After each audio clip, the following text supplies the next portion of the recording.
CPC plant written statement someone's preliminary পর্যায়ের জন্য বিস্তারিত আলোচনা। এক প্লেন্ট আদেশ সপ্তম। প্লেন্ট হল একটি সিভিল স্যুটের প্রথম দরজা প্লেন্টিফ বাদী যে রিটেন ডকুমেন্ট দিয়ে কোর্টে মামলা শুরু করে। প্লেন্ট কি? প্লেন্ট বাদীর লিখিত অভিযোগপত্র যা কোর্টে দাখিল করা হয়।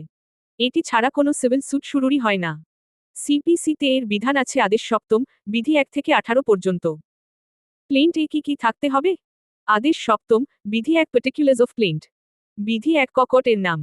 বিধি 1 খ প্লেন্টিফ এর নাম, বর্ণনা ও ঠিকানা। বিধি 1 গ ডিফেন্ডেন্ট এর নাম, বর্ণনা ও ঠিকানা।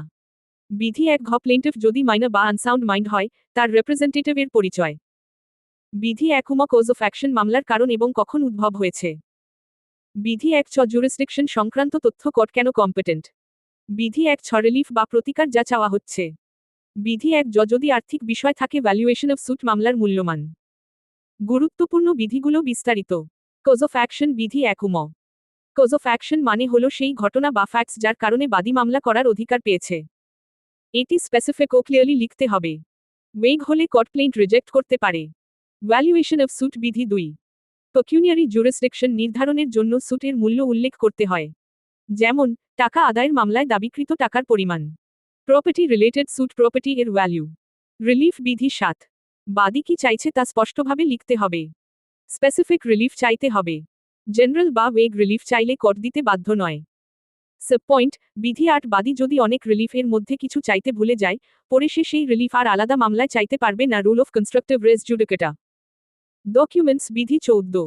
প্লেন্ট এর সাথে যে ডকুমেন্টস এর উপর রিলাই করছে সেগুলো লিস্ট করে দাখিল করতে হবে। যদি কোনো ডকুমেন্ট প্রডিউস না করে কোর্ট বলতে পারে সে লেটার সেটি ইউজ করতে পারবে না। প্লেন্ট রিজেকশন বিধি 11।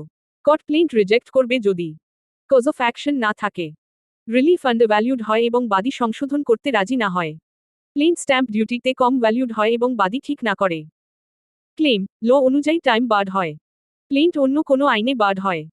রিজেকশন ভিএস রিটার্ন পার্থক্য। রিজেকশন বিধি 11 প্লেন্ট বাদ যায়, কিন্তু ফ্রেশ স্যুট করা যায়। রিটার্ন বিধি 10 ভুল কোর্টে দাখিল হলে সঠিক কোর্টে দেওয়ার জন্য ফেরত দেওয়া হয়। 2 WRITTENSTATEMENT আদেশ অষ্টম। রিটেন স্টেটমেন্ট হল ডিফেন্ডেন্ট বিবাদীর লিখিত জবাব প্লেন্ট এর বিপরীতে তার বক্তব্য। রিটেন স্টেটমেন্ট কি? ডিফেন্ডেন্ট কোর্টে যে লিখিত উত্তর দেয় সেটাই রিটেন স্টেটমেন্ট। এটি না দিলে বা সময়মতো না দিলে কোর্ট এক্সপার্টি সিদ্ধান্ত নিতে পারে। বিধান আদেশ অষ্টম, বিধি 1 থেকে 10। রিটেন স্টেটমেন্ট দাখিলের সময়সীমা। আদেশ অষ্টম, বিধি 1। সাধারণ নিয়ম, সামন্স পাওয়ার পর 30 দিনের মধ্যে দিতে হয়। ম্যাক্সিমাম সময়, কোর্ট চাইলে 90 দিন পর্যন্ত এক্সটেন্ড করতে পারে।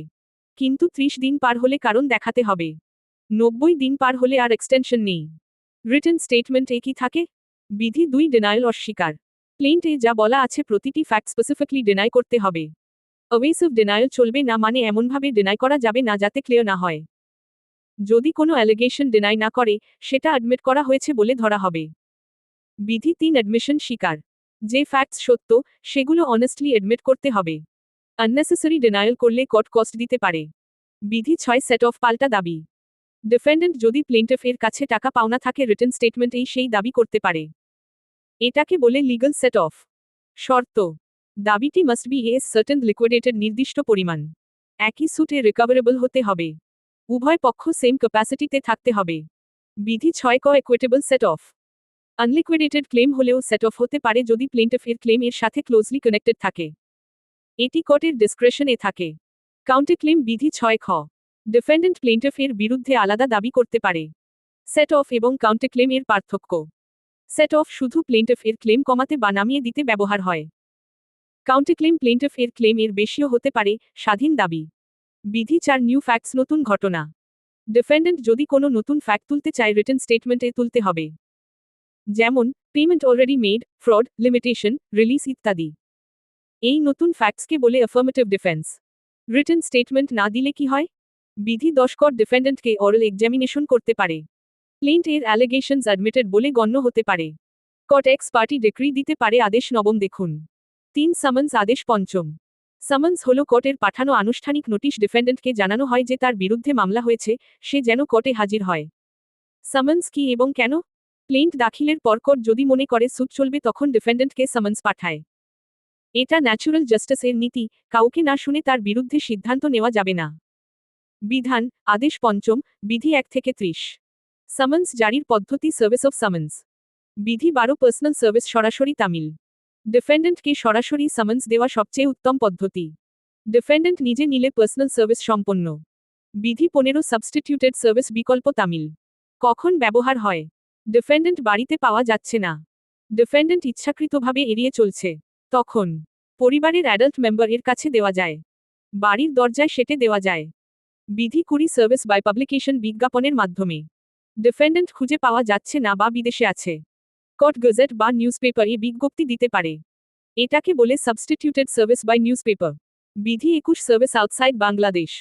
ডিফেন্ডেন্ট অন্য দেশে থাকলে সেই দেশের আইন অনুযায়ী সার্ভ করতে হবে, অথবা ডিপ্লোম্যাটিক চ্যানেলের মাধ্যমে। সামন্স এ কি থাকে? আদেশ পঞ্চম, বিধি 1 ও 2। কোর্টের নাম ও কেস নাম্বার। প্লেইন্টিফ ও ডিফেন্ডেন্ট এর নাম। ডিফেন্ডেন্টকে কত তারিখে হাজির হতে হবে। রিটেন স্টেটমেন্ট দাখিলের নির্দেশ। পেনাল্টি সম্পর্কে সতর্ক না আসলে কি হবে। ডিফেন্ডেন্ট সামন্স এ সাড়া না দিলে। আদেশ নবম, বিধি 6। কোর্ট এক্স পার্টি শুনানি করবে। প্লেইন্টিফ এর একতরফা বক্তব্যের ভিত্তিতে এক্স পার্টি ডিক্রি দিতে পারে। ডিফেন্ডেন্ট পরে আদেশ নবম, বিধি 13 তে x party decree set aside করার আবেদন করতে পারে। শর্ত, সাফিসিয়েন্ট কজ দেখাতে হবে কেন আসেনি।